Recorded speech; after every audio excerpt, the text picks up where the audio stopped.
அஸ்ஸலாமு அலைக்கும் வரஹ்மத்துல்லாஹி வபரகாத்துஹு.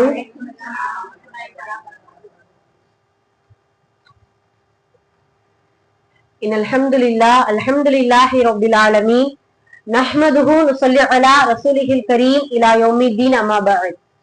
ஃபகத் قال الله تعالى في القرآن الكريم والفرقان المجيد فأعوذ بالله من الشيطان الرجيم بسم الله الرحمن الرحيم يا أيها الإنسان ما غرك بربك الكريم صدق الله العلي العظيم. எல்லா புகழும் இறைவனுக்கே, அல்லாஹுடைய அன்பும் அருளும் என் பெருமானார் ரசூலை கரீம் ஸல்லல்லாஹு அலைஹி வஸல்லம் அவர்கள் மீதும் நம் அனைவரின் மீதும் என்றென்றும் நின்று நிலவட்டுமாக. ஆமீன். நாம் எதை கேட்டோமோ, இதை கேட்க இருக்கிறோமோ, அதை நமது உள்ளத்தில் உள்வாங்கி அதை நமது வாழ்விலும் செயல்படுத்தி அதை நாம் மற்றவர்களுக்கு மெத்தி வைக்கக்கூடிய நன்மக்களாகவும் வல்ல ரஹ்மான் நம் அனைவரையும் ஆக்கி அருள் புரிவானாக. ஆமீன். அல்ஹம்துலில்லாஹ். போன வாரம் எதை பத்தி நம்ம பார்த்தோம்? மாஷா அல்லாஹ். சூரா கஹ்ஃப்ல வரக்கூடிய மனிதனுக்கு வரக்கூடிய ஒரு 5 சோதனைகளும் அதற்கான தீர்வுகளை குறித்து நம்ம பார்த்தோம். அல்ஹம்துலில்லாஹ். ஒவ்வொரு வாரமும் சிறப்பான பல பயனுள்ள நம்மளுடைய வாழ்க்கையை சீர்படுத்தக்கூடிய பல நல்லுபதேசங்களை கேட்டுட்டு வரோம். அல்ஹம்துலில்லாஹ். கேட்டது மட்டுமல்லாம அதை சிந்தித்து ஒரு நாட்கள்ல செயல்படுத்தக்கூடியவர்களாகவும் இருக்கணும் இன்ஷா அல்லாஹ். அல்ஹம்துலில்லாஹ். அதன் அடிப்படையில இன்னைக்கு நாம ஒரு முக்கியமான சில விஷயங்களை குறித்து நம்ம பார்க்க போறோம். இந்த கால சூழ்நிலைக்கு ஏற்ப எதிர்காலத்தை குறித்த சில அச்சங்களும் பயங்களும் இருக்கக்கூடிய இந்த காலகட்டத்துல இந்த விஷயங்களை குறித்து அடிக்கடி நம்ம சிந்திக்கக்கூடியவர்களாக இருக்கணும். எதை குறித்து அப்படின்னு சொல்லும்போது 3 விஷயம் இன்னைக்கு நம்ம பார்க்கக்கூடிய முதல் ஹெட்டிங்க சொல்லிட்டு இன்ஷா அல்லாஹ் நம்மளுடைய தலைப்புக்குள்ள நுழைவோம். அது என்ன, எதை பத்தி நம்ம பேச போறோம் அப்படின்னா, காலங்கள் சுருங்கி விட்டன, கல்விகள் குறைந்து விட்டன, மறுமை நாள் நெருங்கி விட்டன. இந்த 3ஐ குறித்து தான் இன்னைக்கு நம்ம நிறைய பார்க்க போறோம் இன்ஷா அல்லாஹ். அதனுடைய அந்த தலைப்பு ரொம்ப அற்புதமான ஒரு தலைப்பு. இதை நம்ம உட்கார்ந்து சிந்திச்சு பார்த்தோம்னா சுபஹானல்லாஹ் ஒரு நாள் முழுவதும் பேசலாம். காலங்கள் குறைந்துருச்சு, கல்விகள் சுருங்கிருச்சு. நம்ம இது எப்படிங்கிறத இன்ஷா அல்லாஹ் நம்ம விரிவாக்கம் உங்களுக்கு சொல்லிக் கொடுக்குறேன். அதே போல மறுமை நாள் நெருங்கி விட்டது, மறுமை நாள் நெருங்கி விட்டது. சுபஹானல்லாஹ். இந்த வார்த்தையை அல்லாஹுடைய தூதர் 1000 முறை அவர்களுடைய காலத்திலே சொல்லிட்டாங்க. மறுமை நாள் வந்துருச்சு, அதனுடைய அடையாளங்கள், அதனுடைய சில சிறிய அடையாளங்கள், பெரிய அடையாளங்கள், நடந்து கொண்டிருக்கக்கூடிய அடையாளங்கள், நடக்க போகின்ற அடையாளங்கள், நடந்து முடிந்த அடையாளங்கள் என்று சொல்லி பல விஷயங்களை நமக்கு சொல்லி கொடுத்துட்டாங்க. அல்ஹம்துலில்லாஹ். இந்த தலைப்பின் ஒட்டி தான் இன்ஷா அல்லாஹ் இன்றைய பயான் போகுது. எல்லாம் அல்லாஹ் பேசக்கூடிய எனக்கும் கேட்கக்கூடிய உங்களுக்கும் உடல் ஆரோக்கியத்தையும் அதை புரிந்து கொள்ளக்கூடிய அறிவையும் உள்ளத்தையும் நம் அனைவருக்கும் தந்தல் புரிவானாக. ஆமீன். அல்ஹம்துலில்லாஹ். இன்னைக்கு ஓதப்பட்ட வசனம் கவனிச்சிருப்பீங்க. ரொம்ப அழகான ஒரு வசனம். இன்ஷா அல்லாஹ் முடிந்தவர்கள் அதை மனநமிட்டுக் கொள்ளுங்க. ரொம்ப சிறப்பான வசனமும் கூட. சூரா தஹ்ரீம்ல 8வது ஆயத். 8வது ஆயத் ஒரே ஆயத்து தான், பெருசாவும் இருக்கும், கொஞ்சம் ஓரளவா ஒரு 6 வரியில தான் இருக்கும். ஆனா இந்த ஆயத்தை நம்ம தொழுகையிலுமே எடுத்து ஓதிக்கிறலாம். நம்ம தொழுகையுடைய சட்டதிட்டங்கள் தெரியும் இல்லையா? குறைந்தது 3 ஆயத், பெருசா இருந்தா ஒரு ஆயத்து கூட நம்ம எடுத்து ஓதிக்கிறலாம். அல்ஹம்துலில்லாஹ். இதுல அல்லாஹு தஆலா முதல்ல தௌபாவுடைய ஒரு அழகான ஒரு வழிகாட்டுதலை நமக்கு சொல்லி கொடுக்கிறார். தௌபத்தன் நசூஹா, அதாவது கலப்படமற்ற ஒரு அழகான தௌபாவாக நீங்க தௌபா செய்யுங்க. தௌபத்தன் நசூஹானா என்ன இருக்கு அப்படின்னா, கலப்படமே இருக்கக்கூடாது அந்த தௌபாவுல. அப்படியான பாவ மன்னிப்பை அல்லாஹ் இடத்தில் கேளுங்கள். தௌபா செய்யறது ஒரு பக்கம், பாவ மன்னிப்பு அல்லாஹ் இடத்துல நம்ம எப்படி கேட்போம்? இறைவா என்னுடைய பாவங்களை நீ மன்னிச்சிரு அப்படிதானே நம்ம கேட்போம். உள்ள முருகி நம்மளுடைய பாவங்களை நினைத்து வருந்தி நம்மளுடைய பாவங்களை அதுக்கப்புறம் செய்யக்கூடாது என்கின்ற ஒரு உறுதியோடு அல்லாஹ் இடத்துல முறையிடுவோம். அது என்ன கலப்படமற்ற தௌபா? அது என்ன நசீஹா? தௌபத்த நசீஹானா என்ன அர்த்தம் என்றால், அல்லாஹுடைய தூதர் அழகா சொல்லுவாங்க, இறைவன் அவன் ஒருவன் தான், அவன்தான் நம்மளுடைய பாவங்களை மன்னிக்க முடியும். அதுதான் கலப்படமற்ற தௌபா. வேற யாரிடத்துல நம்ம போய் என்னுடைய பாவத்தை மன்னிச்சிருங்க, எந்த ஒரு இறை நேசர் இடத்துலயும் எந்த ஒரு இடைத்தரக இடத்துலயும் நம்ம என்ன செய்யக்கூடாது, கேட்கவே கூடாது. அதுதான் தௌபா. அதாவது சில பேர் சொல்லுவாங்க இல்லையா, நாங்க ஒரு பாவியா இருக்கிறோம், ஒரு நல்லடியார்கள் இடத்துல கேட்டு அவங்க அல்லாஹ் இடத்துல ரெக்கமெண்டேஷன் பண்றது இது தௌபா கிடையாது. இது கலப்படமற்ற தௌபாவாக ஏற்றுக்கொள்ளப்படாது. இறைவனிடத்தில் எவ்வளவு பெரிய பாவங்கள் செய்திருந்தாலும் கூட அல்ஹம்துலில்லாஹ் அல்லாஹுடைய கிருபையினால பெரும் பாவங்களுடைய பட்டியலில் நம்மளுடைய பாவங்கள் சேர்ந்து விடாத அளவிற்கு அல்லாஹ் நம்ம எல்லோரையும் பாதுகாக்கணும் இன்ஷா அல்லாஹ். அப்படி பாவங்கள் செய்திருந்தால் கூட அதில் அல்லாஹ்வால் பாதுகாக்கப்பட்டவர்களை தவிர அல்லாஹ் அதை மன்னிக்க தயாராக இருக்கிறான். ஆனால் கலப்படமற்ற தௌபாவாக இருக்கணும், அவ்வளவுதான், வேற ஒன்றுமே இல்லை. அல்லாஹ்விடத்துல அந்த அந்த தௌபாவை அடிக்கடி நம்ம நினைவு கூறிக்கிட்டே இருக்கணும். இன்ஷா அல்லாஹ் அந்த எப்படியான தௌபாவாக பாவ மன்னிப்பு நம்ம அல்லாஹ்விடத்துல கேட்கிறோமோ அதை கொண்டுதான் இந்த துன்யாவிலேயே எவ்வளவு பாவங்களை நம்மளால விட்டுட்டு போக முடியுமோ எல்லாம் என்ன செஞ்சிடும் இன்ஷா அல்லாஹ். விட்டுட்டு அல்லாஹ்விடத்துல தூய்மையானவர்களோடு, அல்லாஹுடைய தூதர் கடைசி இறுதி கட்டத்துல செய்த துவா தான் ரொம்ப அழகான துவா. யா அல்லாஹ், நபிமார்களோடு, சித்தீகீன்களோடு, சாலிஹீன்களோடு என்னை நீ எழுப்பாட்டுவாயாக அப்படின்ட்டு அல்லாஹுடைய தூதரை துவா செஞ்சிருக்கிறாங்க. அப்படியான எல்லா நல்லடியார்களோடு அல்லாஹு அந்த சன்னிதானத்துல, அந்த மாஷர் மைதானத்துல அல்லாஹ் நம்மளை எழுப்பக்கூடிய பாக்கியத்தை கொடுக்கிறோம். அப்படின்னா இப்படியான கலப்படமற்ற தௌபா நமக்கு தேவை. அந்த தௌபாவை நம்ம எந்த வார்த்தையை கொண்டு கேட்கணும்? இதுல அல்லாஹு தாலா இந்த வசனத்துல மறுமையில இப்படியான தௌபா செஞ்சவங்களுக்கு சொர்க்கத்தை கொடுத்து, ஜன்னத்துல் ஃபிர்தௌஸ் என்கின்ற சொர்க்கத்தை ஒளிகளும் வலப்புறமும் இடப்புறமும் அவர்களின் ஒளிகளை கொண்டு நான் நிரப்பமாக்குவேன், ஒளிமயமாக்குவேன். அப்பொழுது அவர்கள் செய்யக்கூடிய துவா இப்ப நம்ம இன்ஷா அல்லாஹ் செய்யணும். ரப்பனா அத்மிம் லனா நூரனா ஃபக்ஃபிர் லனா இன்னக அலா குல்லி ஷைஇன் கதீர். அழகான துவா, அழகான துவா. இந்த ரப்பனா அத்மிம் லனா நூரனா என்ன அர்த்தம்? எங்கள் இறைவா, எங்களுடைய ஒளியை நீ பரிபூரணமாக்கி கொடு. அத்மீம் தமீம்னு சொல்லுவாங்க, அதனால பூரணம், பரிபூரணமாக்கி கொடு. ஒளினா என்னென்ன ஒளி நமக்கு வேணும்? இந்த துன்யாவுல அல்ஹம்துலில்லாஹ் இஸ்லாம் என்பது ஒரு ஒளி, குர்ஆன் என்பது ஒளி, அல்லாஹுடைய தூதர் என்பது ஒரு ஒளி. மறுமையில நமக்கு 3 ஒளி முக்கியமா நமக்கு வேணும். மூன்று நூறு நமக்கு வேணும். ஒன்று என்ன? ரஹமத் என்கின்ற நூர், இரண்டாவது ஷஃபாஅத் என்கின்ற நூர், மூன்றாவது ஜன்னத் என்கின்ற நூர். சுப்ஹானல்லாஹ். இந்த 3 நூறும் நமக்கு பெற வேண்டும் என்றால் அந்த ஒளிக்கான துவாவை இந்த துன்யாவிலே நம்ம இன்ஷா அல்லாஹ் செய்யக்கூடியவங்களாக இருக்கும். ரஹமத் என்கின்ற நூர் என்றால் அல்லாஹுடைய அருள். அந்த அருள் இல்லை என்றால் நம்ம என்ன செய்ய முடியாது? சொர்க்கத்துக்குள்ள போக முடியாது. அப்ப அல்லாஹுடைய ரஹமத் என்கின்ற அந்த ஒளி நமக்கு வேணும். இரண்டாவது ஷஃபாஅத், அல்லாஹுடைய தூதரின் பரிந்துரை. இந்த உம்மத்தினர்களுக்கு அதிகப்படியான மக்களுக்கு அல்லாஹுடைய தூதருடைய பரிந்துரை நிச்சயம் உண்டு என்று அல்லாஹுடைய தூதர் முழுமையாக நம்பிக்கை வச்சிருக்காங்க நம்ம மேல. அதற்கான வழிமுறைகளையும் அதற்கான நல்ல மனிதர்களையும் செய்யக்கூடியவங்களா இருக்கணும் இன்ஷா அல்லாஹ். அதே போல ஜன்னத் கிடைச்சிடும் இன்ஷா அல்லாஹ். ஜன்னத் என்பது ஒரு ஒளியால் நிரப்பப்பட்ட ஒரு சொர்க்கம். அந்த ஜன்னத் நமக்கு வேணும் அப்படின்னா இன்ஷா அல்லாஹ் இப்படியான துஆக்களை செய்யக்கூடியவர்களாக இருக்க வேண்டும்.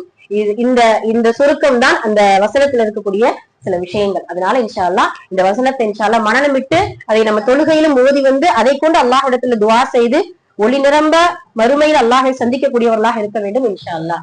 சூரா முர்சலாத் ரொம்ப அழகா ஓதுனாங்க மாஷா அல்லாஹ். அல்லாஹுடைய கிருபையினால இப்படியான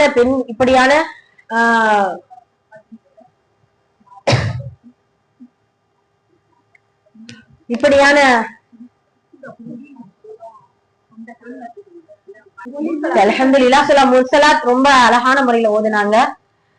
அல்ஹம்துலில்லாஹ் இப்படியான நம்மளுடைய வளரும் தலைமுறைகளை சரி ரைட் நம்மளுடைய பிள்ளைகளை இப்படி குர்ஆன் ஓத சொல்றதுக்கு அதிகமா நம்ம ஆர்வம் மூட்டிக்கிட்டே இருக்கணும் இன்ஷா அல்லாஹ். அல்லாஹுடைய தூதர் அழகா சொல்லுவாங்க இல்லையா, ஒரு பெண் குழந்தையை பெற்றெடுத்து அது ஒழுக்கமுள்ள பிள்ளைகளாக வளர்த்து ஒழுக்கம் சார்ந்த கல்வியை கொடுத்து சாலிஹான ஒரு துணையை ஏற்படுத்தி கொடுத்த பெற்றோர்களுக்கு. அதனால பெண் பிள்ளைகளா இருக்கட்டும், நம்மளுடைய எந்த ஆண் பிள்ளைகளா இருக்கட்டும், நம்ம முதல்ல எதை கற்றுக் கொடுக்கிறோமோ இல்லையோ முதலில் ஒழுக்கத்தை கற்றுக் கொடுக்க வேண்டும்.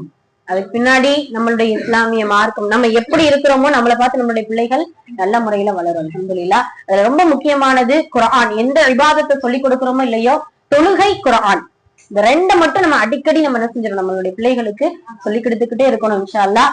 அது எதிர்காலத்துல நம்ம ஏதாவது ஷைத்தானுடைய வசவசா இருந்தாலும் கூட அந்த தொழுகையும் அவர்கள் சுமந்து கொண்டிருக்கக்கூடிய இந்த குர்ஆனும் அவர்களை நேர்வழிப்படுத்தும் இன்ஷா அல்லாஹ். அல்ஹம்துலில்லாஹ். ரொம்ப அழகான முறையில ஓதுனாங்க. பாரக்கல்லாஹு இல்மன் நாஃபிஆ. எல்லோருக்கும் அல்லாஹ் தஆலா ஞாபக சக்தியை கொடுத்து இப்படியான தர்த்தீபோடு தஜ்வீதோடு ஓதக்கூடிய பாக்கியத்தை வல்ல ரஹ்மான் நம்ம அனைவருக்கும் தந்தருள் புரிவானாக. ஆமீன். கைர். அல்ஹம்துலில்லாஹ்.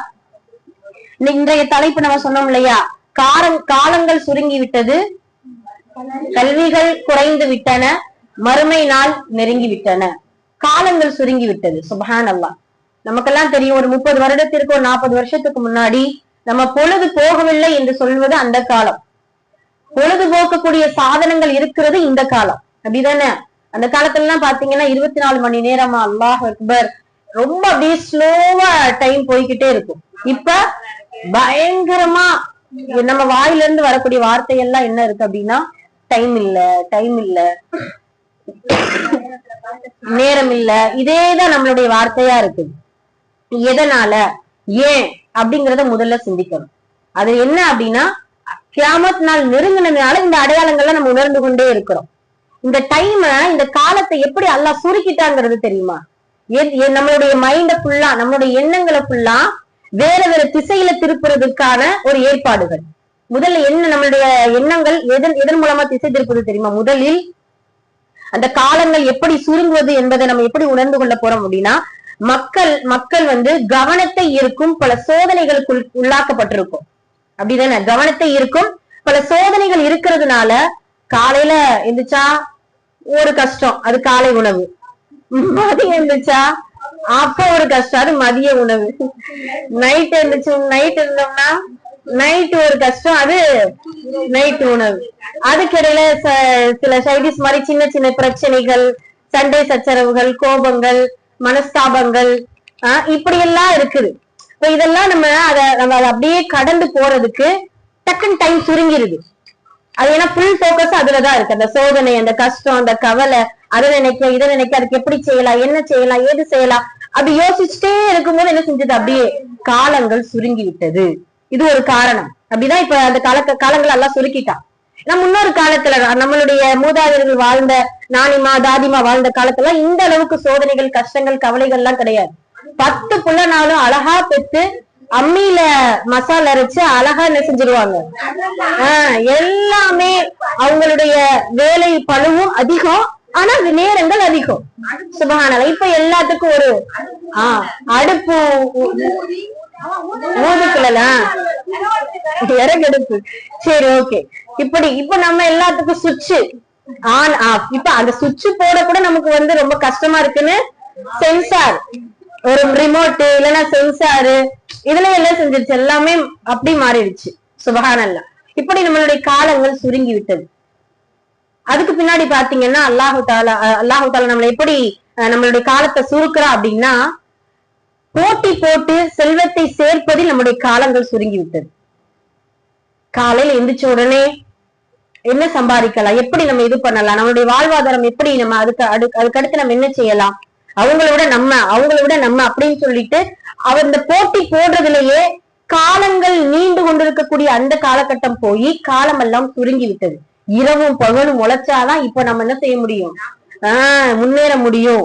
அப்பெல்லாம் பாத்தீங்கன்னா ஆண்கள் ஒரே வீட்டுல 10 பிள்ளைங்க இருப்பாங்க, ஒரே ஒரு ஆண் மகன் தான் சம்பாரிச்சு கொடுப்பாரு, பரக்கத்தா இருக்கும். இப்ப ஆண் தனியா பெண் தனியா என்னென்ன சம்பாத்தியம் நம்ம இருந்தாலும் அதுக்கடுத்து அப்புறம் பாத்தீங்கன்னா ஏதாவது சைட் பிசினஸ், மெயின் பிசினஸ், அந்த இந்த என்னென்னமோ பிசினஸ் நம்ம செஞ்சாலும் நம்ம அதுலதான் கவனம் செலுத்துறோமே தவிர மற்ற எதுலையும் கவனம் செலுத்தாததுனால அல்லாஹ் தஆலா அந்த காலத்தை அப்படியே அந்த ரொட்டேட் ஆக்கிட்டான். இரவு பகல் நீ வேலை செய், நீ போ அப்படின்னு போட்டி போட்டுக்கோ, பொறாமப்பட்டுக்கோ அப்படின்னு சொல்லிட்டு நம்மளுடைய காலங்கள் கொஞ்சம் கொஞ்சமாக சுருங்கி கொண்டிருக்கிறது. இதையெல்லாம் நம்ம உணர்ந்து கொண்டுதான் இருக்கிறோம். அதே போல அல்லாஹ் சொன்னது போல மறுமையுடைய அடையாளங்கள் அப்படின்னு சொல்லும் பொழுது எல்லாமே இப்ப பார்க்கக்கூடியது எல்லாமே மறுமையுடைய அடையாளங்கள் தான் நம்ம நினைக்கணும். இப்ப பிறக்கிறது ஃபுல்லா ஆம்பளை பிள்ளையா பிறக்குது, அப்படிதானே? இப்பெல்லாம் வந்து பெண் பிள்ளைங்க வச்சிருக்கவங்கன்னா பெரிய பணக்காரவங்க, அந்த மாதிரி ஆயிடுச்சு. ஆமா, இப்ப ஆம்பளை பிள்ளைகளுக்கு எல்லாம் நம்ம தேடுறது ரொம்ப கஷ்டமான சூழ்நிலைகளாக மாறிக்கொண்டு இருக்குது. இப்ப இதெல்லாம் வந்து காலத்துடைய கியாம நாளுடைய அடையாளங்களாக இருக்குது. ஆமா, பொண்ணு கிடைக்க மாட்டேங்குது. ஆமா, கைர் அல்ஹம்துலில்லாஹ். சரி ஓகே. அப்ப இப்படி இந்த மாதிரியான அடையாளங்களை கொண்டு காலங்கள் சுருங்கி விட்டன என்பதை நம்ம உள்ளுணர்ந்து கொள்ளலாம். அல்லாஹ்வுடைய தூதர் அவர்களுடைய பாணியில அழகா நமக்கு சொல்லி கொடுப்பாங்க. ஒரு வருடம் என்பது ஒரு மாதமாக குறைந்து விடும், ஒரு மாதம் என்பது ஒரு வாரமாக குறைந்து விடும், ஒரு வாரம் என்பது ஒரு நாளாக குறைந்து விடும், ஒரு நாள் என்பது 1 மணி நேரமாகவும் குறைந்து விடும், 1 மணி நிமிடமாகவும் குறைந்து விடும் அப்படின்னு சொல்லிட்டு அல்லாஹுடைய தூதர் வரும் காலங்கள் எப்படியெல்லாம் சுருங்கி விடும் என்பதை நபி ஸல்லல்லாஹு அலைஹி வஸல்லம் அவர்கள் நமக்கு சொல்லிக் கொடுக்கிறார். ஆக இந்த காலங்கள் சுருங்கும் பொழுது சுருக்கமான இந்த காலத்தில் நிறைவான நல்ல அமல்களை எப்படி நம்ம செய்யணும், எப்படி நம்ம தேடிக்கிறணும் அப்படிங்கறத முதல்ல கவனம் செலுத்தணும். சுருக்கமான இந்த காலத்தில் கல்வி கற்பதுல நிறைய நேரங்கள் நம்ம இன்ஷா அல்லாஹ் செலவழிக்கக்கூடியவர்களாக இருக்கணும். ஏன்னா காலங்கள் சுருங்குவதும் மறுமையின் ஒரு அடையாளம்.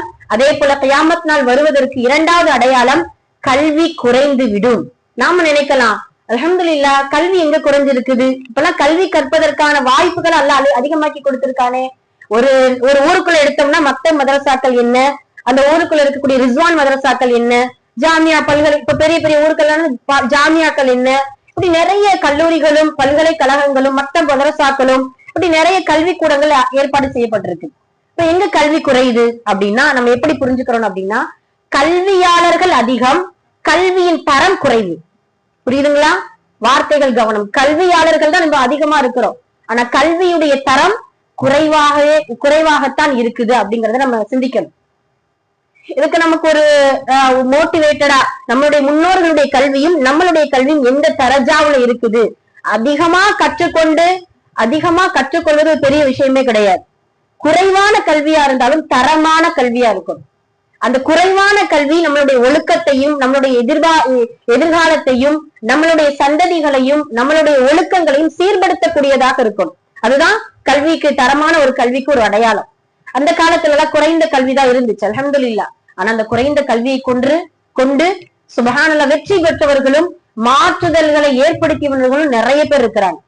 ஆயிஷா ரலியல்லாஹு அன்ஹா, நமக்கெல்லாம் நம்ம எந்த வழித்தோன்றல இருந்து வந்தவங்கிறது சிந்திச்சு பார்த்தாலே சுப்ஹானல்லாஹ் கல்வியில ஒரு பெரிய தேட்டமே நமக்கு வரும்.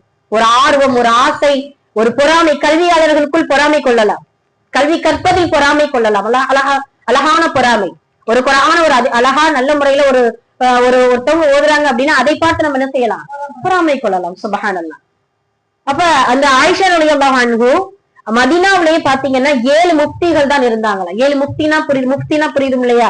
ஃபத்வா கொடுக்கக்கூடியவர்கள், மார்க்க சட்ட விளக்கங்களை சொல்லக்கூடியவங்க. இப்ப உதாரணமா ஒரு வஃபாத்தே நடந்துருச்சு, ஒரு ஜனாசாவை எப்படி நாங்க குளிப்பாட்டணும், ஏதாவது ஒரு மார்க்க விளக்கங்களை எல்லாரும், அதாவது தெரிஞ்சதை சொல்றது கூடாது. யார் அதை கொண்டு கற்று கொண்டு இருந்தார்களோ அவர்களிடத்துல நம்ம என்ன செய்யணும், இன்ஷா அல்லாஹ் கேட்கக்கூடியவர்களா இருக்கும். இப்போ ஒரு புதுசா நமக்கு ஒரு மதம் உருவாயிருக்குது, ஒரு மார்க்கம், இஸ்லாமிய மார்க்கத்திலே ஒரு தனியா மார்க்கம் உருவாயிருக்குது. அந்த மார்க்கத்துடைய பெயர் கூகுள். அந்த மார்க்கத்துடைய பெயர் கூகுள். அந்த மார்க்கத்துடைய ஆசிரியர் சர்ச்சிங். அப்படிதானே? எதை எடுத்தாலும் அந்த கூகுள்ல போயிட்டு அந்த வாய்ஸ் அமைக்கி நம்ம கேட்ட உடனே அந்த கூகுள் ஆசிரியர் என்ன செஞ்சிடறாரு, தப்போ ரைட்டோ அவர் சொன்னா அந்த ஃபத்வா கரெக்டா இருக்கும் அப்படிங்கிற மாதிரியான ஒரு மெத்தட்ல நம்ம வந்துட்டோம். அதை நல்லா பாதுகாக்கணும். இப்படியான நவீன காலத்துல எதுக்கு அதை பயன்படுத்தணுமோ அதுக்கு மட்டும்தான் நம்ம என்ன செய்யணும், இன்ஷா அல்லாஹ் பயன்படுத்தணும். இப்போ நமக்கு ஒரு உடம்பு சரியில்லை, டக்குன்னு போய் கூகுள்கிட்ட நம்ம கேட்கிறோம். எங்க போறோம், நம்ம டாக்டர்கிட்ட போறோம்ல. அதே போலத்தான் நமக்கு ஏதாவது ஒரு டவுட் இருக்குது, ஏதாவது ஒரு சட்டத்துல ஏதாவது ஒரு தெரியல அப்படின்னு சொன்னா உடனே என்ன செய்யணும், யார் கற்று அறிந்திருக்கிறார்களோ அவர்களிடத்துல வந்து கேட்பதுதான் தெளிவான ஒன்று அப்படிங்கறத முதல்ல நம்ம புரிஞ்சுக்கிறோம். சுப்ஹானல்லாஹ். இது எதுக்காக சொல்ல வந்தோம், 7 முஃப்திகள் சொன்னோம் இல்லையா. ஆயிஷா ரலியல்லாஹு அன்ஹா மதீனாவிலேயே பாத்தீங்கன்னா 7 முஃப்திகள்ல பெண் முஃப்தி ஒருத்தவங்க தான். அதுல இந்த 6 பேருக்கு முதல்ல இருந்தவங்க ஆயிஷா ரலியல்லாஹு அன்ஹா.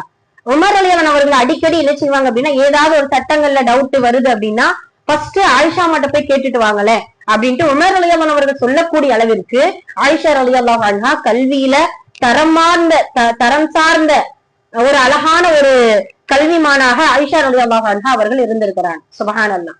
அது மட்டுமல்ல 2210 ஹதீஸ நமக்கு ரொம்ப தரமான முறையில சொஹீஹான ஹதீஸ அறிவித்து கொடுத்தவங்க ஆயிஷா ரலியல்லாஹு அன்ஹா. எத்தனையோ சஹாபாக்கள் அல்லாஹ்வுடைய தூதரோடு எப்பயுமே இருந்தவங்க கூட ஹதீஸ சொல்றதுக்கு ரொம்ப பயந்தாங்க. உமர் ரலியல்லாஹு அன்ஹு அதுல ரொம்ப உதாரணம். ஏன்னா உமர் ரலியல்லாஹு அவர்கள் எல்லாம் வந்து ஒரு 400-300 ஹதீஸ நமக்கு சொல்லி கொடுத்திருப்பாங்க. ஏன், எதனால, கொஞ்சம் நம்ம ஏற்ற இறக்கமா சொல்லிட்டோம்னா ஏதாவது ஒரு பாவங்கள் வந்து சேர்ந்துருமே அப்படின்னு சொல்லிட்டு அச்சமடைந்து அவங்க வந்து தவிர்த்திருக்கிறாங்க. ஆனா ஆயிஷா அவர்கள் வந்து பாத்தீங்கன்னா ரசூல் ஸல்லல்லாஹு அலைஹி வஸல்லம் அவர்களோடு எப்பொழுதுமே இருக்கக்கூடிய ஒரு பெண்மணி. அவங்க நபியுடைய அங்க அடையாளங்கள் எல்லாமே அவங்க நபி ஸல்லல்லாஹு அலைஹி வஸல்லம் அவர்கள் என்னெல்லாம் ஆயிஷா ரலியல்லாஹு அவர்களுக்கு கற்றுக் கொடுத்தாங்களோ அது மட்டுமல்ல, மனைவிமார்களே அதிகம் கேள்வி கேட்கிறவங்க ஆயிஷா. மறுமையை குறித்து கேட்பாங்க, மறுமையுடைய விசாரணைகளை குறித்து, முக்கியமா மறுமை குறித்துதான் நிறைய கேள்விகள் வரும். சுப்ஹானல்லாஹ். அதை கேட்டு கேட்டு தெளிவு பெற்று அந்த தெளிவு நமக்கு ஒரு கல்வியாக கொடுத்தவங்க ஆயிஷா ரலியல்லாஹு அன்ஹா. அவ்வளவு ஏன் அந்த காலத்துல எல்லாம் பாத்தீங்கன்னா மகரா கொடுக்கறதுக்கு பொருளையோ பொன்னையோ பொருளாதாரத்தையோ கொடுக்கல. மகராக சில சஹாபாக்கள் குர்ஆனை கற்று என்ன செய்யறாங்க, பெண்களுக்கு திருமணம் முடிச்சிருக்கிறார். ஒரு சஹாபி இடத்துல ரசூல் ஸல்லல்லாஹு அலைஹி வஸல்லம் வந்து கேட்பாங்க இல்லையா, அதாவது அந்த பெண்ணை திருமணம் முடிக்கிறதுக்கு நீங்க என்ன வச்சிருக்கீங்க அப்படின்னு கேட்கும் பொழுது, அல்லாஹ்வுடைய தூதரே என்னிடத்துல எதுவுமே கிடையாது, குறைஞ்சது 20 வசனம் உங்களுக்கு குர்ஆன்ல மனனமா தெரியுமா அப்படின்னு கேட்கிறாங்க. சுப்ஹானல்லாஹ். இப்பெல்லாம் இருந்துச்சுன்னா ரொம்ப ஈஸியா இருக்கும்னு அப்படிதானே, செலவே இல்லாம. ஆமா, கல்யாணம் முடிச்சிட்டு அது இப்ப எங்க மாப்பிள்ளை வீட்டுக்கு கொடுக்குறா, அவங்க ஒரு நிர்ணயம் பண்றாங்க. நம்ம கேட்கறத விட அவங்க இவ்வளவுதான் அப்படின்னு சொல்லிட்டு ஒரு நிர்ணயம் பண்ணி இது பண்றாங்க. சுப்ஹானல்லாஹ். அதுல பாத்தீங்கன்னா ஹனஃபி மதுஹப சார்ந்த ஒரு பெண்மணி, இமாம் அஹ்மது இப்னு ஹம்பல் ரஹ்மத்துல்லாஹி அவர்களுடைய காலத்துல வாழ்ந்த ஒரு பெண். அந்த பெண் வந்து தன்னை மணமுடிக்க வந்த அந்த மணமாப்பிள்ளிடத்துல கேட்ட ஒரு மகர் என்ன அப்படின்னா, ஒரு நூல் எழுதிட்டு வாங்க, ஒரு கித்தாபு. அந்த கித்தாபை நான் வாசிச்சு பார்க்கணும். அந்த கித்தாபு எனக்கு பிடிச்சிருந்தா, இஸ்லாமிய சம்பந்தப்பட்ட கித்தாப் பிடிச்சிருந்துச்சுன்னா அதை நான் என்ன செஞ்சிடறேன், உங்களுக்கு நான் மகரா நான் ஏற்றுக்கொண்டு உங்களை நான் திருமணம் முடிக்க சம்மதிக்கிறேன். அவர் எழுதினாரா, சுப்ஹானல்லாஹ், 7 வேல்யூ எழுதியிருக்கிறார், 7 பாகம். 7 பாகம் 1 வருடம் ஆச்சா அந்த எழுதி முடிக்க. அஹ்மது இப்னு ஹம்பல் ரஹ்மத்துல்லாஹி அவர்களிடத்துல ஒரு மாணவரா சேர்ந்து அந்த பெண்ணை மனம் முடிக்கிறதுக்காக சில கல்விகள் கற்று அந்த கல்வியின் மூலமாக கித்தாபுகளை உருவாக்கி சுப்ஹானல்லாஹ் அந்த மகராக கொடுத்து திருமணம் முடிச்சிருக்கிறாங்க. இப்படி கல்வியின் தரம் அவ்வளவு மேம்பட்டதாக இருக்குது. அப்ப நம்ம கல்வி கற்கும் பொழுது இதையெல்லாம் கவனத்துல எடுத்துக்கிறோம். முதல்ல நம்ம அடிக்கடி சொல்றது ஆர்வம் நமக்கு ரொம்ப வேணும். அந்த ஆர்வம் இருக்கும் பொழுதுதான் கல்வி நம்மளுடைய உள்ளத்துல போய் உட்கார்ந்துக்கிறோம். ஆர்வமே இல்லைன்னா என்ன படிச்சாலும் நமக்கு என்ன செய்யாது, மனசுக்குள்ள தங்காது. சுப்ஹானல்லாஹ். அதனால அந்த கல்வியில ரொம்ப ஆர்வத்தோடும் அந்த கல்வி கற்பதற்கு ஒரு ஆசையோடு இன்ஷா அல்லாஹ் வரணும். இப்போ நம்ம அல்ஹம்துலில்லாஹ் அல்லாஹ்வுடைய கிருபையினால முஅல்லமா கோர்ஸ் நம்ம ஆரம்பிச்சிருக்கோம். பிஸ்மில்லான்னு சொல்லி இதுல பயப்படுறவங்க, அப்புறம் வந்து இந்த ஆயிஷா அம்மாலாம் குடும்ப பெண்களா இல்லாமையா இருந்தாங்க. இவங்க எல்லாருமே குடும்பம் சார்ந்து வந்து அதுக்கப்புறம் அந்த கடமைகள்லாம் முடிச்சு அவங்க கல்வி கற்க அந்த அளவுக்கு எல்லாம் நமக்கு வந்து பெரிய பெரிய கித்தாபுகள்லாம் நமக்கு கிடையாது. சின்ன விஷயங்கள் தான் எல்லாமே. நம்ம ஒரு பேசிக்காக நம்ம இன்ஷா அல்லாஹ் படிக்க போறோம். அதனால நல்ல முறையில ஒரு ஆர்வத்தோடு இன்ஷா அல்லாஹ் கல்வியை தேடி வரக்கூடியவர்களாக இருக்க வேண்டும் அப்படிங்கறத நம்ம முதல்ல உணர்ந்துக்கிறோம். அதே போல ஆயிஷா ரலியல்லாஹு அன்ஹா அவங்க வந்து தன்னுடைய சகோதரியின் மகன் உர்வா இப்னு ஜுபைர் ரலியல்லாஹு அன்ஹு, அப்துல்லா இப்னு ஜுபைர் இருக்கிறாங்க, இவங்க வந்து உர்வா இப்னு ஜுபைர், ஆமா அஸ்மா ரலியல்லாஹு அன்ஹா அவர்களுடைய மகனார். அப்ப ஆயிஷா அம்மா சொல்லுவாங்க, என் சகோதரியின் மகனே அப்துல்லா இப்னு அம்ரு இந்த வருஷம் ஹஜ் செய்ய போறாங்க. எப்படி கல்விய கற்பதற்கு ஒரு ஆர்வமா இருக்காங்கிறத பாருங்களேன். ஹஜ் செய்ய போறாங்க, அவங்க இடத்துல மார்க்க விளக்கத்தை கொஞ்சம் கேட்டுட்டு வாங்கலேன் அப்படின்னு அனுப்புறாங்க. அப்ப உர்வா இப்னு ஜுபைர் ரலியல்லாஹு அன்ஹு அவர்கள் அம்ரு இப்னு ஆஸ் அவர்களிடத்துல போய் நிறைய விஷயங்கள் சொல்லி கொடுக்கறாங்க. அதுல 2 விஷயம் நமக்கு முக்கியமானத உர்வா இப்னு ஜுபைர் அறிவிச்சு கொடுக்கறாங்க. அது என்ன அப்படின்னு சொல்லும் பொழுது, ஒரு காலம் வரும், அதாவது மறுமையுடைய அடையாளத்தை பேஸ் பண்ணி கல்வியுடைய சில விளக்கங்களையும் இதுல கொடுக்கறாங்க. ஒரு காலம் வரும், காலம் சுருங்கிவிடும், அல்லாஹு தஆலா கல்வியை மனிதர்களுடைய உள்ளத்துல ஒரே அடியாக எடுத்து விட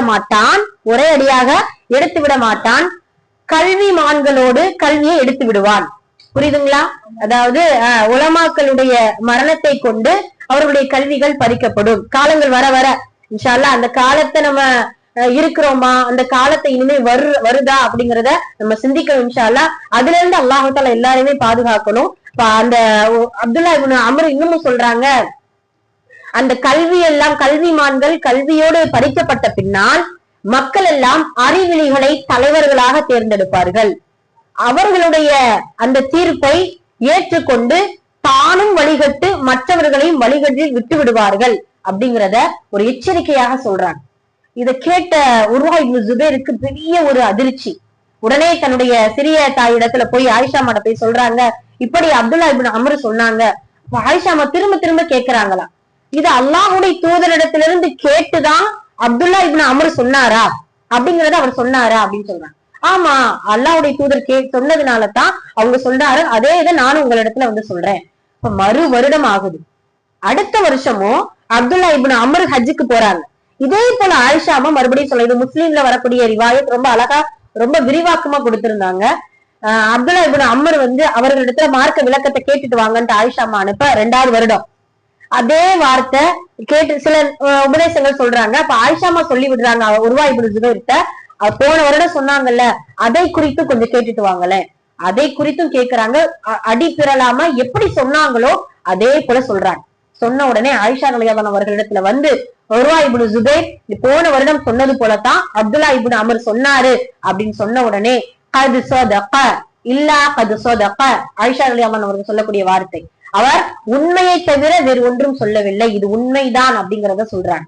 சுபஹானல்லாஹ். அப்ப காலங்கள் வர வர கல்விமான்களோடு கல்விகளும் குறைந்து விடக்கூடிய அந்த காலத்தை மனிதர்கள் கடந்துதான் போவார்கள் அப்படிங்கறத நம்ம சிந்திக்கணும் இன்ஷா அல்லாஹ். அந்த காலங்கள் வருவதற்கு முன்னால் எந்த அளவுக்கு தரமான கல்வியை கற்றுக்கொள்ள வேண்டுமோ அந்த அளவுக்கு தரமான கல்வியை கற்றுக்கொண்டு சுருங்கிய காலத்தில் நிரப்பமான பரக்கத்தான கல்வியை கொண்டு இந்த துன்யாவிலும் வறுமையிலும் இன்ஷா அல்லாஹ் நன்மையை தேடக்கூடியவர்களாக இருக்க வேண்டும் அப்படிங்கறத நம்ம கவனத்துல எடுத்துக்கிறோம் இன்ஷா அல்லாஹ். ஒரு அழகான ரிவாயத் இது வந்து. அது மட்டும் இல்லாம நமக்கெல்லாம் தெரியும் ராபியாத்துல் பஸரியா, நம்ம கேள்விப்பட்டிருப்போம் இல்லையா? அந்த வரலாறு ஏதாவது ஒரு கிதாப்ல கிடைச்சா இன்ஷா அல்லாஹ் படிங்க, ரொம்ப சுவாரஸ்யமா இருக்கும். ராபியாத்துல் பஸரியா இதுக்கு முன்னாடி நம்ம நிறைய பேசுறோம், வரலாறு ஃபுல்லா பேசியிருக்கோம். எந்த அளவுக்கு ஒரு நன்மையின் மீது ஒரு கல்வியின் மீது ஆர்வமா இருந்தாங்க அப்படிங்கறது ஒரு சின்ன ஒரு சுருக்கமா உங்களுடைய வரலாறு நம்ம கொண்டு வந்துருவோம். 4 பெண் பிள்ளைங்க. அந்த காலத்துல இப்பெல்லாம் 1 2 வளர்க்கறதுக்கு ரொம்ப கஷ்டம். அந்த காலத்துல பொருளாதாரத்துல ரொம்ப பின்தங்கிய காலமும் அந்த காலம். 4வது பெண் பிள்ளையா இந்த ராபியா பிறக்கிறாங்க. ராபியா தெரியும் இல்லையா? 4 தான் ராபியான்னு சொல்லுவாங்க. அந்த காலத்துல எல்லாம் சானியா 2வது பிள்ளைக்கு, அப்புறம் வந்து சலாசா இதெல்லாம் 3வது பிள்ளைக்கு அப்படின்ட்டு பேராக என்ன செஞ்சிடுறது, வாஹிதா முதல் பிள்ளைக்கு, வாஹிதா சானியா சலாசா ராபியா ஹாமிசா அப்படியே வச்சு விட்டுறது அடுத்தடுத்து. இப்ப இந்த ராபியா அப்படின்னு சொன்னா 4வது பிள்ளைக்கு பேர் வைக்கிறாங்க. அவங்கதான் ராபியாத்துல் பஸ்ரா நாட்டை சார்ந்தவங்க தான் ராபியாத்துல் பஸரியா. நாம சில பேர் ராபியான்னு கூப்பிடுவோம், ஐன் இல்லாம. ராபியா அப்படின்னா என்ன அர்த்தம்? வளரக்கூடிய பிள்ளை, அவ்வளவுதான். அதுக்கு அர்த்தமே என்ன? வளரக்கூடிய ஒரு பெண் அப்படின்னு சொல்லிட்டு ராபியா அவ்வளவுதான்.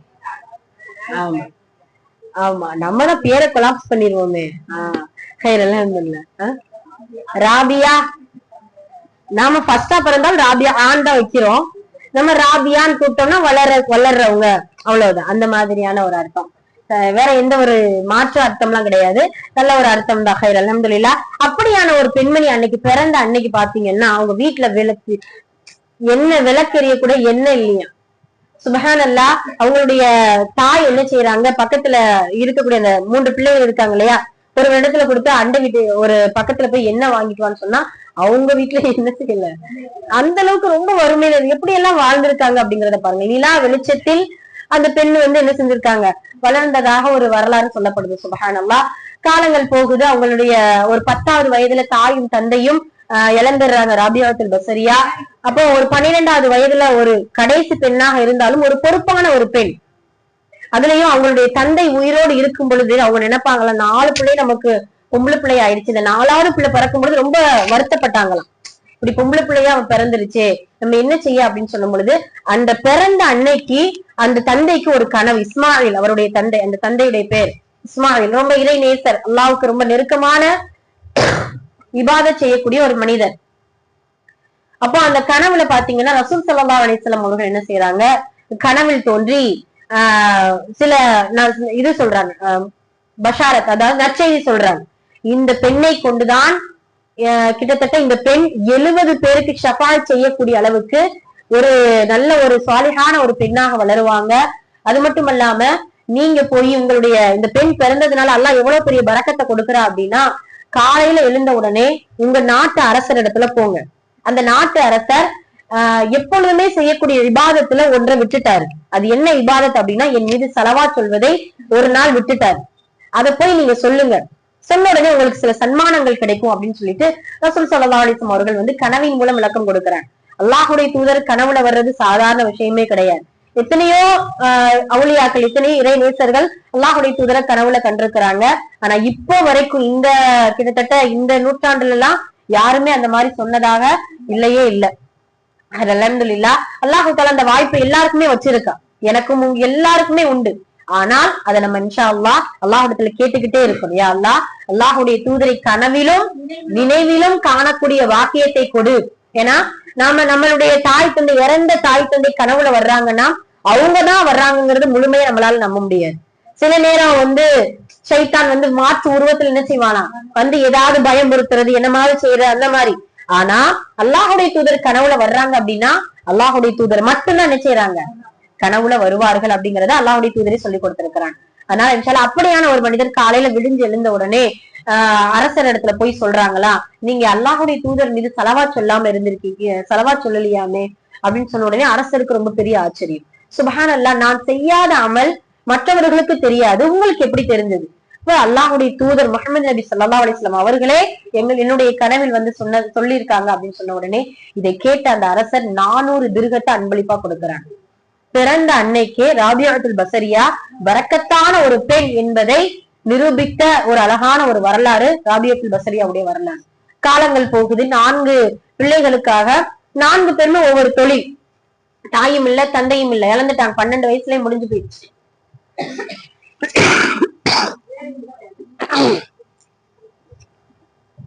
அவங்களுடைய உறவுக்கார ஒருவர் வந்து பாத்தீங்கன்னா படகு ஓட்டக்கூடிய ஒரு மனிதர். அவரோடு சேர்ந்து இந்த பெண்ணும் என்ன செய்வாங்க, கொஞ்சம் வேலை செய்ய ஆரம்பிக்கிறாங்க. வேலை செய்ய ஆரம்பிக்கும் பொழுது அந்த ரொட்டிக்கு அன்றாடம் அவங்களால உணவு எவ்வளவு இது பண்ண முடியுமோ அந்த அளவுக்கு பொருளாதாரத்தை வந்து சம்பாதிக்க ஆரம்பிக்கிறாங்க. பசரா நாட்டுல ஒரு பெரும் பஞ்சம் வருது.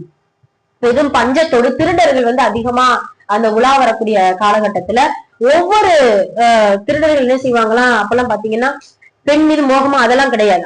அவங்களுக்கு தேவை அந்த அடிமை, அந்த பெண் அந்த பிள்ளைகளை திருடி அடிமைகளை என்ன செஞ்சிடுறது, வித்துறது. அப்போ என்ன செய்யறாங்க, இப்படி ஒவ்வொரு பிள்ளைகளையும் ஒவ்வொன்னா என்ன செஞ்சுட்டாங்கன்னா 4 சகோதரிகளும் 4 திசையில தொலைஞ்சு போயிட்டாங்க.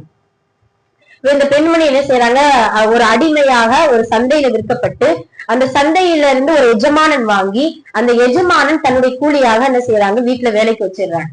இந்த பெண்ணுடைய இபாதத்தை பார்த்து அந்த எஜமானனுக்கு அவ்வளவு ஒரு ஆச்சரியம். அந்த இபாதத் செய்யும் பொழுது சுப்ஹானல்லாஹ், மழை பெய்யாத நாளில் கூட அந்த பெண் இபாதத் செய்யக்கூடிய அந்த சீசன்ல பாத்தீங்கன்னா மழை பெய்ய ஆரம்பிக்குமோ. சுப்ஹானல்லாஹ், என்னெல்லாம் நிஅமத்துகள் மாற்றங்கள் ஏற்படுமோ அந்த பெண்ணின் மூலியமாக வருது அப்படிங்கறத இந்த எஜமானன் கொஞ்சம் அந்த மாதிரி இபாதத்துடைய இதுல புரிஞ்சுக்கிறாரு. அப்ப என்ன செய்யறாரு, சுதந்திரமாக இந்த பெண்ணை என்ன செஞ்சிடறாங்க, விட்டுருதாங்க. நல்ல ஒரு சன்மானங்களை கொடுத்து ஒரு நல்ல முறையில ஒரு பாடசாலைகளுக்குள்ள சேர்ந்து ராபியாத்துல் பஸரியா தன்னுடைய கல்வியை மேம்பட ஆரம்பிக்கிறாங்க. எப்பொழுதுமே விவாதத்துல இன்பம் காணக்கூடியவங்களா இருப்பாங்க. தன்னுடைய சக மாணவர்களை உருவாக்கக்கூடிய அளவுக்கு அவர்கள் வந்து தரமான கல்வியை கற்றுக்கிறாங்க. அப்ப மக்களிடத்துல கேட்பாங்களா, அல்லாஹ்வை எதுக்கு நீங்க வணங்குறீங்க, அல்லாஹ்வை வணங்கக்கூடிய காரணம் என்னன்னு கேட்கிறாங்க. என்ன பதில் சொல்லணும் நம்ம? வணங்கத்தான். சில மாஷா அல்லாஹ், கரெக்ட் தான். சில மக்கள் சொல்லுவாங்களா, சொர்க்கம் கிடைக்கும் எங்களுக்கு, அதனால அல்லாஹ்வை வணங்குறோம். சில மக்கள் சொல்றாங்க, நரகத்துல இருந்து அல்லாஹ் எங்களை பாதுகாத்துருவான், அதனால நாங்க வணங்குறோம் அப்படின்னு சொன்னா, ராபியாத்துல் பஸரியா அவங்களுடைய பாணியில சொல்லுவாங்களா, சுப்ஹானல்லாஹ், அவனை வணங்குவது அவனுக்காக மட்டும்தான். சொர்க்கமோ நரகமோ அந்த திங்கிங் எல்லாம் வேண்டாம். அவனை வணங்குவது அவனுக்காக மட்டும்தான் நான் வணங்குவேன் என்கின்ற உள்ளத்தோடு என்ன செய்வாங்களா ராபியாத்துல் பஸரியா அவங்களுடைய வணக்கத்துல ரொம்ப ஈடுபாடா இருப்பாங்க. சுப்ஹானல்லாஹ், அதே போலத்தான் அவங்க வீட்டுக்கு முன்னாடி என்ன செஞ்சிருப்பாங்க, கபரு தோண்டி வச்சிருப்பாங்க. அங்கேயே உட்கார்ந்து குர்ஆன் ஓத கடைசியில அங்கேயே அந்த கபர்லயே என்ன செய்யறாங்க, வஃபாத் ஆகுறாங்க. சுப்ஹானல்லாஹ், இப்படி எத்தனையோ பெண்களுடைய வரலாறுகள் நிறைய நம்ம பார்க்கிறோம். ஆக இதெல்லாம் எதுக்காக நம்ம சொல்ல வந்தோம் அப்படின்னா, இந்த வரலாறுகளை கேட்கும் பொழுது நம்மளுடைய கல்வியை கொஞ்சம் தரமான கல்வியாக, கல்வியில கொஞ்சம் மேம்பட்டவர்களாக, ஏன்னா கல்வி எப்பொழுதுமே நமக்கு உயர்வு தான் தருமே தவிர எந்த ஒரு பாதிப்பும் நமக்கு தராது அப்படிங்கிறத முழுமையாக நம்ப வேண்டும். இன்ஷா அல்லாஹ் அவர்கள் எல்லாம் வயதான பொழுது கிட்டத்தட்ட 90 வயசு வரைக்கும் ராபியாத்துல் பஸ்ரியா வாழ்ந்திருக்கிறார். 90 வயசு வரைக்கும் அந்த கல்வியில தேடுவதிலையும் கல்வியை கற்றுக்கொள்வதிலும் கல்வியை மற்றவர்களுக்கு கற்றுக் கொடுப்பதிலும் ஆர்வமுடைய பெண்களாகவே இருந்திருக்கிறாங்க. சுப்ஹானல்லாஹ். அதனால அவர்களுடைய கடைசி இறுதி அந்த நேரங்கள் கூட அல்லாஹ்வுக்கு பிடித்தமான ஒரு அமலை செய்து அல்லாஹு தாலா அவர்களுடைய இறுதி பயணத்தை ஆரம்பமாக்கியிருக்காங்க. சுப்ஹானல்லாஹ். அதனால இன்ஷா அல்லாஹ் இந்த கல்வியை நல்ல முறையில கற்கக்கூடிய பாக்கியத்தை வல்ல ரஹ்மான் எல்லோருக்கும் தந்தல் புரியணும். அதே போல மறுமையை நெருங்க நெருங்க குழப்பங்கள் அதிகமாகும். மறுமை நெருங்க நெருங்க குழப்பங்கள் அதிகமாகி கொண்டே இருக்கு. அல்லாஹுடைய தூதர் ஒரு நாள் என்ன செய்யறாங்க, திடுக்கிட்டு எழுதுறாங்க. அல்லாஹுடைய தூதருக்கு ஒவ்வொரு நேரமும் எவ்வளவு ஒரு பலன் பாருங்களேன், அல்லாஹ் எவ்வளவு ஒரு ஸ்ட்ரெஸ்ஸ கொடுக்குறாங்க அல்லாஹுடைய தூதருக்கு. சுப்ஹானல்லாஹ். நாமெல்லாம் நிம்மதியா தூங்கி நிம்மதியா எழுதுறோம்ல, அல்லாஹுடைய தூதர் உள்ளம் கண்கள் உறங்கினாலும் உள்ளம் உறங்காது. காலையில திடுக்கிட்டு எழுந்து ஒரு வார்த்தை சொல்றாங்க, லா இலாஹ இல்லல்லாஹ் வைலுலில் அரபு, வணக்கத்திற்குரிய இறைவன் அல்லாஹ்வை தவிர வேறு யாரும் இல்லை. வைலுலில் அரப், அரபுக்கு கேடுதான், அரபியர்களுக்கு கேடுதான். எதனால? கஜகத்தரப, ஒரு கெட்ட தீமை அவர்களுக்கு வரப்போகிறது. கஜகத்தரப, உடனே அவர்களை பற்றி பிடித்துக் கொள்ளும் அப்படிங்கறது சொல்றாங்க. என்ன தீமை? யஜூஜ் மஅஜூஜ் கூட்டம், யஜூஜ் மஅஜூஜ் கூட்டம் இந்த அளவிற்கு. அல்லாஹ்வுடைய தூதர் அந்த அரபுல நம்ம 10 போடுவோம் இல்லையா, 1 போட்டு ஒரு புள்ளி. அப்ப தன்னுடைய கை சைகையினால, இதுதான் இந்த இது கை சைகையினால இந்த அளவிற்கு யஜூஜ் மஅஜூஜ் கூட்டம் அவர்களுடைய அந்த சுவற்றை என்ன செஞ்சிருச்சு, சுரண்டி பாதை அமைத்துக் கொண்டிருக்கிறது அப்படின்னு சொல்லிட்டு அரபு மக்களுக்கு மட்டும் கேடு அல்ல, அல்லாஹுடைய தூதர் சொல்லி 1400 வருடத்திற்கு மேலாகிடுச்சு. 1446 வருஷத்துக்கு மேலாயிடுச்சு. சுப்ஹானல்லாஹ். அதனால இப்படியான குழப்பங்கள் அடுத்தடுத்து வரக்கூடிய காலகட்டத்துலதான் நம்ம இருக்கிறோம். இன்ஷா அல்லாஹ் இனி வரக்கூடிய காலங்கள் சுருங்கியதை உணர்ந்து கல்விமான்களும் கல்விகளும் குறைந்து கொண்டிருப்பதை உணர்ந்து மறுமையுடைய குழப்பங்கள் நிறைவாக வந்து கொண்டிருப்பதை உணர்ந்து இன்ஷா அல்லாஹ் காலங்களையும் நேரங்களையும் வீணடிக்காமல் நம்மளுடைய ஆயுளையும் நம்மளுடைய நேரங்களையும் அல்லாஹு தாலா நல்ல வழியில் கல்வி கற்கக்கூடிய அந்த வழியில் நம் அனைவரையும் செலுத்தி நம்மளுடைய உள்ளத்தையும் நம்மளுடைய வாழ்வையும் சீர்படுத்துவானாக. ஆமீன். அகுலு கௌலி ஹாதா அஸ்தக்ஃபிருல்லாஹ் லனா வ லக்கும் வ ஆகிரு தஅவானா அல்ஹம்துலில்லாஹி ரப்பில் ஆலமீன். அஸ்ஸலாமு அலைக்கும் வ ரஹ்மத்துல்லாஹி வ பரகாத்துஹு. டைம் இருக்கு, அவ்வளவுதான்.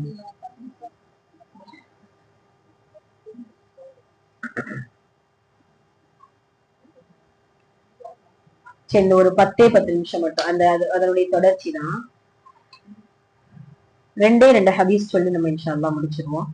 அந்த குழப்பங்கள் அப்படின்னு சொல்லும் பொழுது ரசூல் ஸல்லல்லாஹு அலைஹி வஸல்லம் அவர்கள் மதீனாவுல பாத்தீங்கன்னா ஒரு உயர்ந்த ஒரு இடத்துல ஏறி இப்படி ஒரு வார்த்தை சொல்லுவாங்க. அதாவது மழை துளி விழுவதை போல குழப்பங்கள் ஒவ்வொரு வீட்டினுடைய துவாரத்திலும் விழுவதை நான் பார்க்கின்றேன்.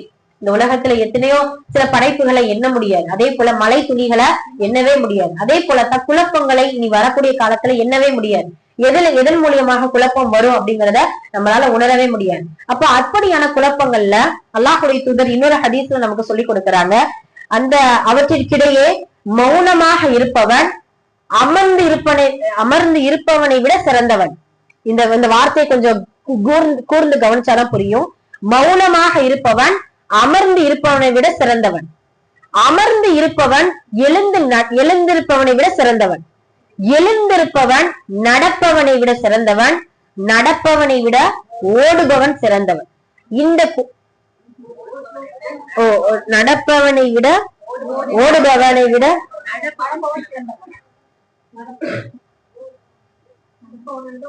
நடப்பவனை விட ஓடுபவன் தான் சிறந்தவன். புரியுதுங்களா? நடப்பவனை விட கரெக்டா சொல்லிட்டு வரோம். இல்ல ஒரே ஒரு நிமிஷம் இருங்களேன். மௌனமாக இருப்பவனை விட அமர்ந்திருப்பவன் சிறந்தவன், அமர்ந்திருப்பவனை விட நடப்பவன் தான் சிறந்தவன், நிற்பவன் தான் சிறந்தவன், நிற்பவனை விட நடப்பவன் தான் சிறந்தவன், நடப்பவனை விட ஓடுபவன் தான் சிறந்தவன். ஏன் எதுக்காக சொல்றாங்க அப்படின்னா, அந்த குழப்பங்களுக்கு இடையில் யார் சிக்கிக் கொள்கிறானோ அவன் மாட்டிக்கொள்கிறான். அந்த குழப்பங்கள் இருக்கக்கூடிய அந்த சூழ்நிலையில் யார் புகலிடம் தேடுகிறானோ அவன் தப்பித்து விடுகிறான். அப்படின்னு சொல்லிட்டு அந்த குழப்பமான காலத்துல அமர்ந்தோ நின்றோ மௌனமாகவோ நடந்தோ இருக்காதீங்க, ஓடிருங்க. இந்த குழப்பத்தை பார்த்து என்ன செஞ்சிடணுமா, ஓடிடணும். அதுக்குள்ளேயே நம்ம இது பண்ணிட்டு இது என்ன ஏது அப்படின்னு சொல்லிட்டு அதுக்குள்ளேயே நம்ம சிக்கிட்டு இருந்தோம்னா நம்மள அந்த குழப்பம் என்ன செஞ்சிடும், அப்படியே ஆள் கொண்டுடும் அப்படின்னு சொல்லிட்டு அல்லாஹுடைய தூதர் எச்சரிக்கையாக நமக்கு சொல்லி கொடுக்குறாங்க. அதனால இன்ஷா அல்லாஹ் இந்த குழப்பமான காலங்கள்ல நம்ம நல்ல முறையில ஈமானை புதுப்பிக்கக்கூடிய சில வழிகளை தேர்ந்தெடுத்து இன்ஷா அல்லாஹ் நம்மளுடைய வாழ்க்கையை சீர்படுத்தக்கூடியவர்களாக இருக்க வேண்டும் அப்படிங்கறத நம்ம சிந்திக்கணும். அல்ஹம்துலில்லாஹ்.